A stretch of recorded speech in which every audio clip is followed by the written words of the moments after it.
ನಮಸ್ಕಾರ ಸ್ನೇಹಿತರೆ, welcome to ಮಾನ್ಯಗ್ರೋ forms. So ಇವತ್ತು ಬೆಳಗ್ಗೆ ಸಂಡೇ ನಮ್ಮ ತೋಟಕ್ಕೆ ಬಂದಿದ್ದೀನಿ. ತೋಟದಲ್ಲಿ ಬಂದು ಸ್ವಲ್ಪ ಸಿಕ್ಕಾಪಟ್ಟೆ ಕೆಲಸ ಇದೆ, ಬಟ್ ಬಂದಾಗ ಸ್ವಲ್ಪ ಕೆಲಸ ಮಾಡ್ತಾ ಇದ್ದೀನಿ. ಸೊ ಈ ವಿಡಿಯೋ ಮಾಡ್ತಿರೋ ಉದ್ದೇಶದಿಂದ ನಮ್ಮ ತೋಟದಲ್ಲಿ ನೋಡ್ಬೋದು, ಈ ಮಳೆ ಬಂದು ಸಿಕ್ಕಾಪಟ್ಟೆ ಸತ್ತೆ ಬೆಳ್ಕೊಂಡಿದೆ. ಈ ಸತ್ತೆಯಲ್ಲಿ ಎಲ್ಲ ದೊಡ್ಡ ದೊಡ್ಡ ಮರಗಳು ಆಗ್ಬಿಟ್ಟಿದೆ, ಕಾಡು ಜೊತೆದು. ಕೆಲವೊಂದು ಈ ಬಟರ್ ಫ್ರೂಟ್ ಅಂತ ಗಿಡಗಳು ನೋಡಿ ಇದೆಲ್ಲ, ಈ ಬಟರ್ ಫ್ರೂಟ್ ಅಂತ ಗಿಡಗಳು ಈ ಸತ್ತೆಯಲ್ಲಿ ಸಿಕ್ಕಾಕೊಂಡಿದೆ. ಅದನ್ನು ಇವತ್ತು ಕ್ಲೀನ್ ಮಾಡ್ತಾ ಇದ್ದೀನಿ. ಸುಮಾರು ಒಂದು 25 ಬಟರ್ ಫ್ರೂಟ್ ಗಿಡಗಳು ನಮ್ಮ ತೋಟದಲ್ಲಿದೆ.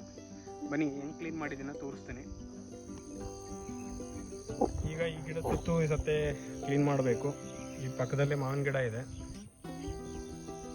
ಇಲ್ಲೇ ಬಟರ್ ಫ್ರೂಟ್ ಗಿಡ ಇದೆ, ಇದು ಮಹಾಗನಿ ಮರ. ಈ ಎರಡಕ್ಕೂ ಮಾವಿನ ಗಿಡ ಮತ್ತು ಇದು ಮಹಾಗನಿಗೆ 12 ಅಡಿ ಇದೆ. 12 ಅಡಿ ಜಾಗದಲ್ಲಿ 6 ಅಡಿಗೆ ಬರೋ ಥರ ಈ ಥರ ಬಟರ್ ಫ್ರೂಟ್ ಹಾಕಿದ್ದೀನಿ. ಇಲ್ಲಿ ನೋಡ್ಬೋದು ಸಿಕ್ಕಾಪಟ್ಟೆ ಸತ್ತೆ ಕಳೆ ಬೆಳ್ಕೊಂಡಿದೆ ನೋಡಿ. ಹತ್ತು ಕಡೆ ಬಂದು ನುಗ್ಗೆ ಇದೆ, ಮತ್ತು 12 ಫೀಟಲ್ಲಿ. ಇವತ್ತು ಕೆಲವೊಂದು ಬೆಳಗ್ಗೆ ಬಂದು ಒಂದು 4-5 ಗಿಡಗಳಿಗೆ ಆಲ್ರೆಡಿ ಕ್ಲೀನ್ ಮಾಡಿದ್ದೇನೆ ನೋಡಿ. ಇದು ಅಷ್ಟೇ, ಇಲ್ಲಿ ಯಾವ ಥರ ಇತ್ತು ಸತ್ತೆ ಅದೇ ಥರ ಇಲ್ಲಿತ್ತು. ಇದನ್ನೆಲ್ಲ ಕ್ಲೀನ್ ಮಾಡಿ ಪಾತಿ ಮಾಡಿದ್ದೀನಿ. ಮನೆ ಹಿಂಗೆ ತೋರಿಸ್ತೇನೆ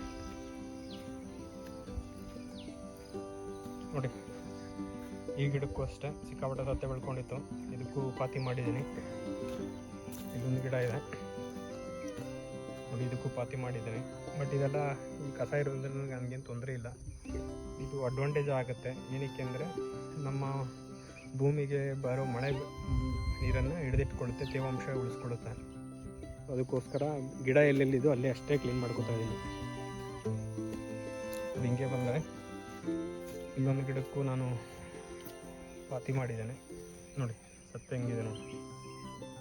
ಇದು ಕಂಪ್ಲೀಟ್ಲಿ ನಮ್ಮ ತೋಟದಲ್ಲಿ ಇದುವರೆಗೂ ಏನು ಕೆಮಿಕಲ್ಸು ಹಾಕದೇನೆ ಬೆಳೆಸ್ತಿರೋ ಗಿಡಗಳು.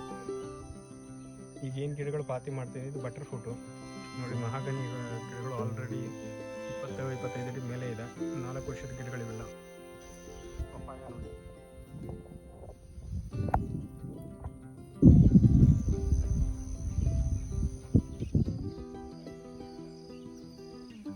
ಈ ಗಿಡ ಬಂದು ಕರಿ ಲೀವ್ಸ್ ಅಂತ ಹೇಳ್ತಲ್ಲ, ಕರಿಬೇವು ಗಿಡ. ಕಂಪ್ಲೀಟು ನಾಟಿ ಕರಿಬೇವು. ಇದು ತಮಿಳ್ನಾಡಿಂದ ನಮ್ಮ ಅಕ್ಕವರು ಊರಿಂದ ತಂದು ಹಾಕಿದ್ದು. ಇದು ಹಾಕಿ 3 ವರ್ಷ ಆಗಿದೆ ಗಿಡ. ಕೆಳಗಡೆ ನೋಡ್ಬೋದು ಸತ್ತೆ ಹೆಂಗೆ ಬೆಳ್ಕೊಂಡಿದೆ. ಒಂದು ಚೂರು ಭೂಮಿ ಕಾಣಲ್ಲ, ಆ ಥರ ಸತ್ತೆ ಬೆಳ್ಕೊಂಡಿದೆ. ಇದರಿಂದ ಈ ಗಿಡಕ್ಕೇನು ತೊಂದರೆ ಇಲ್ಲ. ಸೊ ಇನ್ನು ಒಂದು 2-3 ತಿಂಗಳು ಬಿಟ್ಕೊಂಡು ಒಂದು ಬ್ರಷ್ ಕಟ್ರ್ ತಂದೆಲ್ಲ ಕಟ್ ಮಾಡಬೇಕು. ಅದು ಆರ್ಗ್ಯಾನಿಕ್ ಮೆನ್ಯೂರಾಗಿ ಕ್ರಿಯೇಟ್ ಆಗುತ್ತೆ. ಫರ್ ನಾವು ಅದನ್ನೇನು ನಾನು ತೊಂದರೆ ಮಾಡ್ತಿಲ್ಲ, ಅದಂಗೆ ಇದೆ. ಬಟ್ ಯಾವುದ್ಯಾವ್ದು ಚಿಕ್ಕ ಗಿಡಗಳಿದೆ, ಈ ಸತ್ತೆಗಿಂತ ಕೆಳಗಡೆ ಇದೆ, ಅಂಥ ಗಿಡಗಳಿಗಷ್ಟೇ ಈ ಥರ ಕ್ಲೀನ್ ಮಾಡ್ತಾ ಇದ್ದೀನಿ ನೋಡಿ.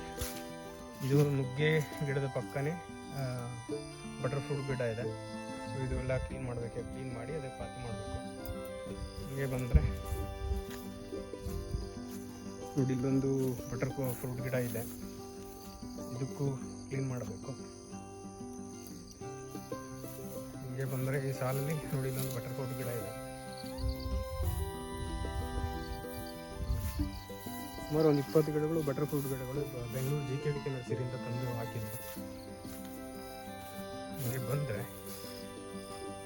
ಇದು ಲಾಸ್ಟ್ ಟೈಮ್ ಬಂದಾಗ ಕ್ಲೀನ್ ಮಾಡಿ ಪಾತಿ ಮಾಡಿದೆ. ಇದು ಈ ಗಿಡದ ವಿಶೇಷ ಏನಂದರೆ ನುಗ್ಗೆ ಗಿಡದ ಪಕ್ಕ ಹಾಕಿರೋದ್ರಿಂದ ತುಂಬ ಒಳ್ಳೆ ಗ್ರೋತ್ ಬಂದಿದೆ ನೋಡಿ. 6-7 ತಿಂಗಳ ಗಿಡ ಇದು ಆಯಿತಾ.